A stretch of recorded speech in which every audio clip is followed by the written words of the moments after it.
하나님의 말씀 구약 아모스 5장 16절에서부터 27절까지 말씀입니다.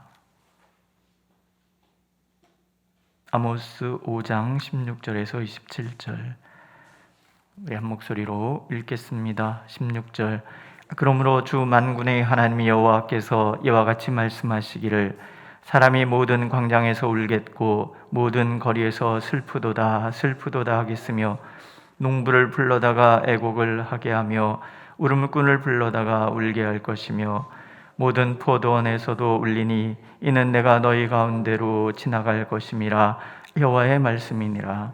화 있을진저 여호와의 날을 사모하는 자여 너희가 어찌하여 여호와의 날을 사모하느냐. 그날은 어둠이요 빛이 아니라 마치 사람이 사자를 피하다가 곰을 만나거나 혹은 집에 들어가서 손을 벽에 대었다가 뱀에게 물림 같도다. 여호와의 날은 빛없는 어둠이 아니며 빛난 없는 캄캄함이 아니냐. 내가 너희 절기들을 미워하여 멸시하며 너희 성회들을 기뻐하지 아니하나니 너희가 내게 번제나 소제를 드릴지라도 내가 받지 아니할 것이요 너희의 살진 희생의 화목제도 내가 돌아보지 아니하리라. 내 노래 소리를 내 앞에서 그칠지어다. 내 비파 소리도 내게 듣지 오직 정의를 물같이 공의를 마르지 않는 강같이 흐르게 할지어다. 이스라엘 족속아 너희가 40년 동안 광야에서 희생과 소제물을 내게 드렸느냐. 너희가 너희 왕 식굿과 기운과 너희 우상들과 너희가 너희를 위하여 만든 신들의 별 형상을 지고 가리라. 내가 너희를 다메섹 밖으로 사로잡혀 가게 하리라. 그의 이름이 만군의 하나님이라 불리우는 여호와께서 말씀하셨느니라. 아멘. 앞에 14절, 15절 말씀을 좀 다시 보면요. 14절에서는 하나님께서 선을 구하는 삶에 여호와께서 함께 하신다 이렇게 말씀하시고 15절에서는 말씀과 정의를 세우고 선을 사랑할 때 혹시 요셉의 남은 자를 불쌍히 여기시리라 이렇게 말씀을 하십니다. 하나님께로 돌아올 가망이 전혀 없는 사람들인데 하나님께서는 그의 백성과 함께하고 싶으신 거예요. 그들을 여전히 불쌍히 여기고 그들에게 모든 것을 채워주시는 하나님으로 남고 싶으신 거예요. 소망이 담겨져 있는 거죠. 그런데 하나님의 이 소망이 이루어지지 않습니다.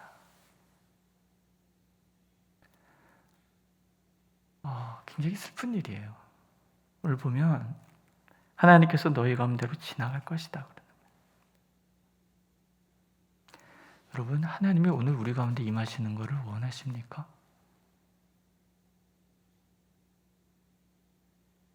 원하시잖아요? 오늘 하나님이 우리 가운데 오셔서 우리 이야기를 들어주시고 우리가 그분을 만나고 그분과 교제하고 주여 우리를 불쌍히 여기소서 할 때 그래 내가 너를 불쌍히 여기리라.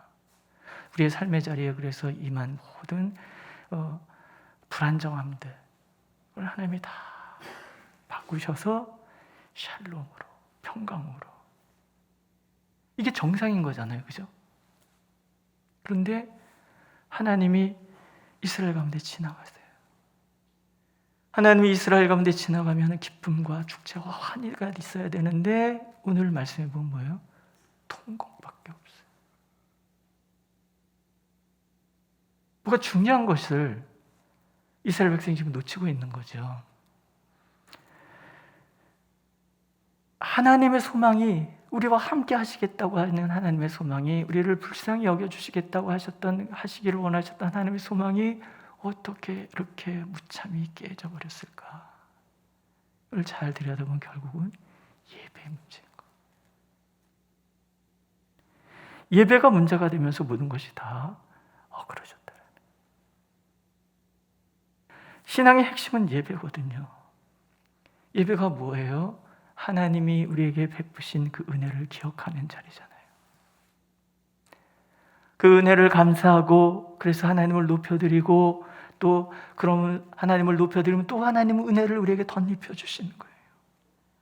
하나님을 만나고 하나님과 교제하고 하나님의 은총 가운데 나가는 자리가 예배의 자리인 거예요.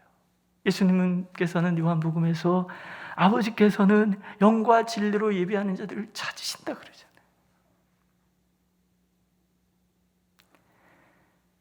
그런데 여호와의 날을 사모하는 이스라엘 백성들에게 이 날은 어둠이요 빛이 아니라고 말씀하시는 거예요.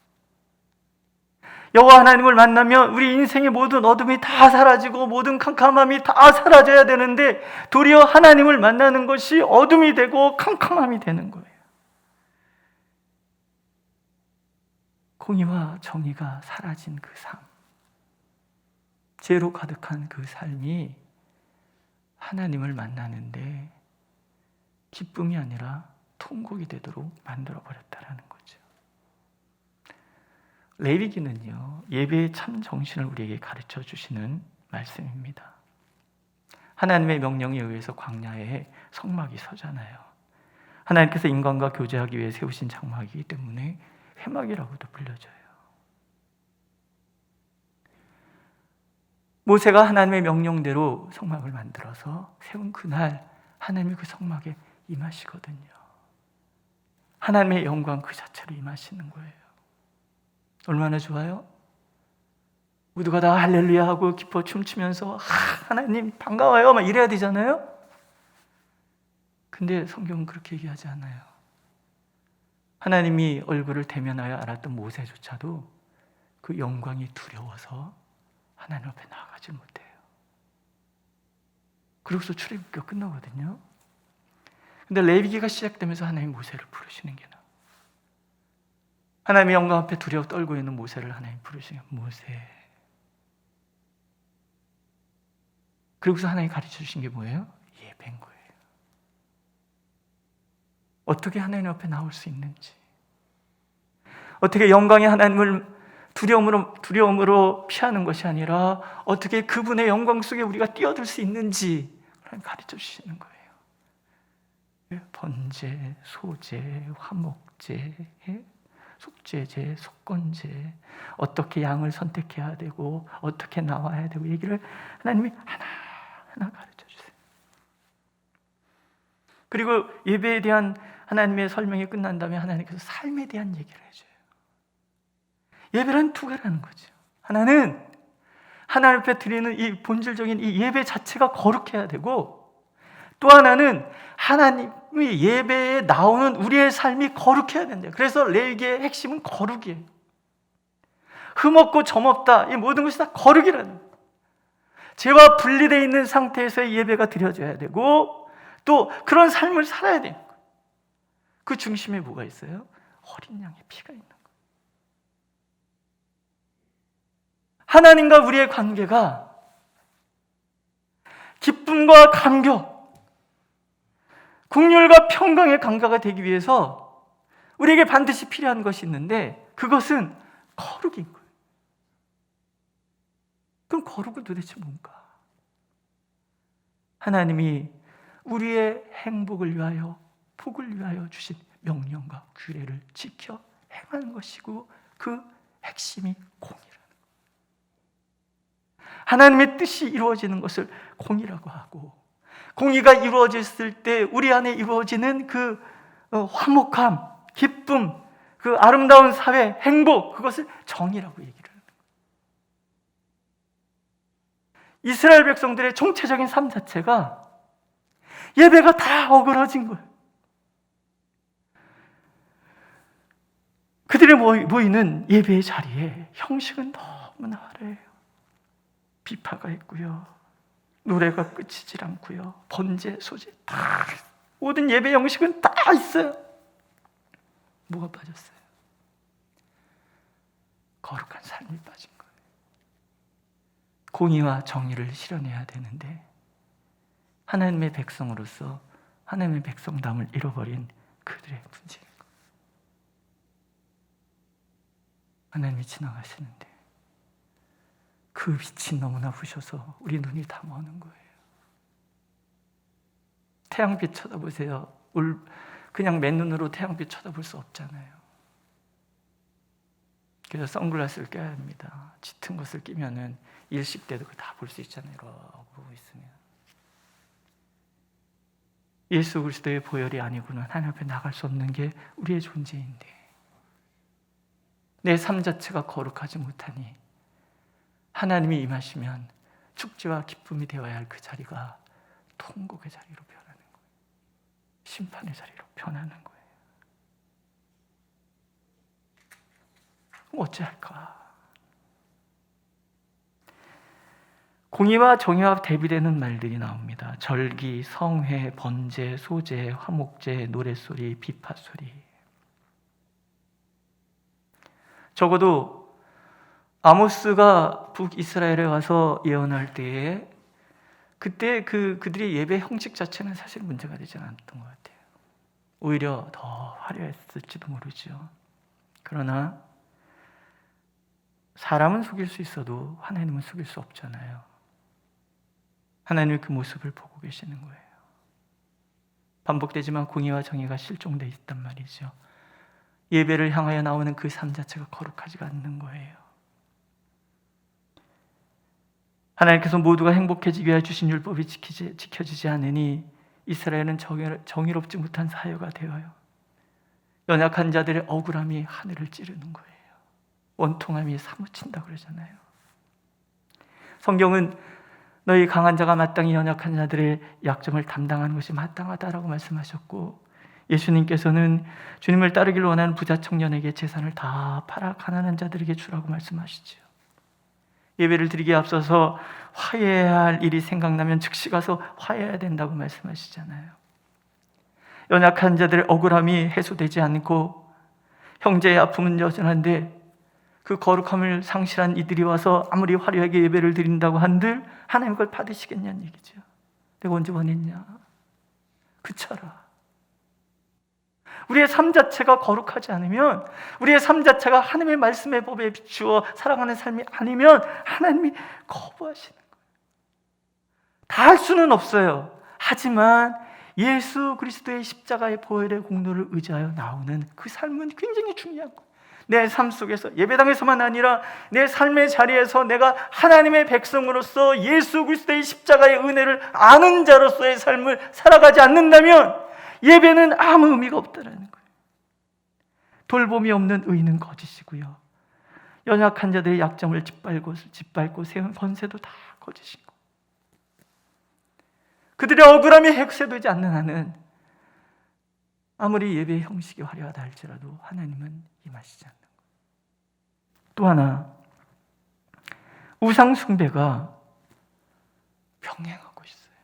혼합주의죠. 식굿과 기유는 별 숭배의 그 숭배의 대상을 얘기하거든요. 우상 숭배예요.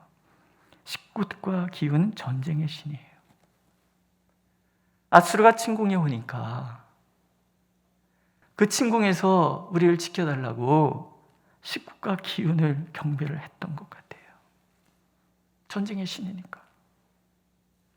그럴 법도 한 게 아수르가 이 제국주의 정책을 통해서 온 나라를 다 파괴시키고 있거든요. 온 세상 나라를. 그런 모습을 보면서 하나님께서 친절하게 당신의 이름이 뭔지를 가르쳐 주세요. 만군의 하나님 여호와. 하나님의 탄식인 거예요. 식구가 기운이 전쟁의 신이 아니라 누가 전쟁의 신인 거예요? 하나님인 거예요. 온 세상의 모든 것을 주관하시는 그분이 진정한 전쟁의 신인 거예요. 반문이죠. 누가 만군의 하나님인데 너희들은 누구에게 가 있느냐? 누가 만물의 창조자인데 너희는 누구를 섬기느냐? 누가 복의 근원인데 너희는 무엇을 섬기고 있느냐? 반문인 거예요. 비극이 일어나죠. 배은망덕한 이 신들은 이스라엘 백성들이 그렇게 숭배해 줬지만 정작 그들이 포로로 끌려가는 걸 막아내지 못해요.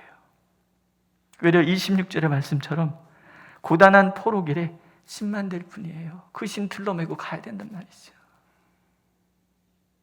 신이 인간을 행복하게 만들어줘야지 신이 인간의 짐이 된다? 왜? 가짜기 때문에. 하나님께서는 사자를 피하다가 곰을 만나고 벽에 손을 대었다가 뱀에 물리는 형국이라고 비꼬시잖아요. 결국은 온 천지에 통곡만 가득하게 되었습니다. 하나님께서 도움의 손길을 거두셨기 때문이지요. 이스라엘을 지켜줄 리가 없으니 빛 없는 어두운 빛나 없는 캄캄함만 임할 뿐이라는 거죠. 아브라함에게 하나님께서 찾아오셔서 너는 내 앞에서 완전하라 그러시잖아요. 완벽하라는 얘기가 아니잖아요. 번지수가 틀리면 안 되는 거예요. 하나님 외에 다른 신이 있겠거니 해서도 안 된다는 거예요. 그런 불신과 그런 불순종이 공의를 외면하는 사회를 만들어버렸고 결국은 모두가 불행해지는 그런 결과를 낳게 되었다는 거죠. 그러므로 오늘 우리는 하나님 앞에서 진정한 예배자로 거듭나야 합니다. 예배의 형식 자체가 초라하다는 거 문제되지 않습니다. 악기가 화려하지 않아도 돼요. 찬양대의 찬양이 아름답고 화려하고 멋져야 되는 게 아니에요. 찬송 1절부터 4절까지 다 불렀으면 좋겠어요. 예, 불러야지요. 더 중요한 게 뭔지 아세요? 한 절 부르더라도 정성을 다해서 부르는 거예요. 한 절 부르더라도 그 한 절 때문에 가슴이 뭉클해지고 눈에 눈물이 글썽글썽한 마음으로 불러야 되는 거예요. 저는 1, 2, 3부 예배를 다 드리잖아요. 하다 보면은 마음이 흐트러질 때가 있어요. 3부 예배 때는 일찍 올라와서 기도를 해요. 제가 마음이 흐트러질까 봐. 제가 청년 시절에 어느 날 찬송을 부르는데 강단을 쓱 봤는데 우리 목사님이 이러고 찬송을 부르시는 거예요. 근데 되게 충격이었어요. 저는 찬양대에 앉아 있었는데 되게 도전이 되더라고요. 그날부터 지금까지 늘 찬송은 가능하면 정성껏 부르려고요. 오늘도 우리가 하나님 앞에 어떤 마음으로 예배드리는 건 굉장히 중요한 거예요. 좀 부족하면 어때요? 중요한 것은 내가 정성껏 예배를 드리는 거고요. 그리고 내 삶 속에 예배의 삶이 이루어지는 거예요. 공의, 정의. 하나님의 말씀대로 살면 억울할 일이 없는 거예요. 만약에 말씀대로 사는데 세상에서 내가 억울한 일 당했다, 그거는 행복한 거예요. 왜? 그리스도를 위하여 수모를 받은 거잖아요. 그 삶 뒤에는 항상 영광과 칭찬과 존귀가 있는 거거든요.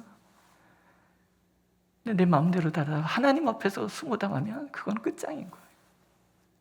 오늘도 하나님께서는 우리가 그렇게 하나님의 공의와 정의를 실현하는 삶, 그래서 하나님이 우리 가운데 오셨을 때 통곡이 아니라 기쁨과 환희의 삶이 되기를 간절히 원하고 계십니다. 기도하겠습니다. 오늘도 우리의 마음에는 오직 옳고도 오르신 하나님에 대한 믿음이 가득하게 하옵소서. 옳고도 오르신 하나님께서 주신 말씀이기에 오늘 우리의 삶 속에서 그리 살아가는 것이 옳고도 옳다는 믿음을 우리가 갖게 하여 주옵소서. 듣고자 하는 것만 듣는 것이 아니라 들어야 될 것을 듣고, 보고자 하는 것만 보는 것이 아니라 봐야 될 것을 볼 수 있는 지혜로 가득한 삶 되어 하나님과 동행하고 하나님을 기쁘시게 하는 우리의 삶이 되도록 하나님 오늘도 은혜를 베풀어 주옵소서. 예수님의 이름으로 기도드렸습니다. 아멘. 하늘에 계신 우리 아버지, 아버지의 이름을 거룩하게 하시며 아버지의 나라가 오게 하시며 아버지의 뜻이 하늘에서와 같이 땅에서도 이루어지게 하소서. 오늘 우리에게 일용할 양식을 주시고 우리가 우리에게 잘못한 사람을 용서해 준 것 같이 우리 죄를 용서하여 주시고 우리를 시험에 빠지지 않게 하시고 악에서 구하소서. 나라와 권능과 영광이 영원히 아버지의 것입니다. 아멘.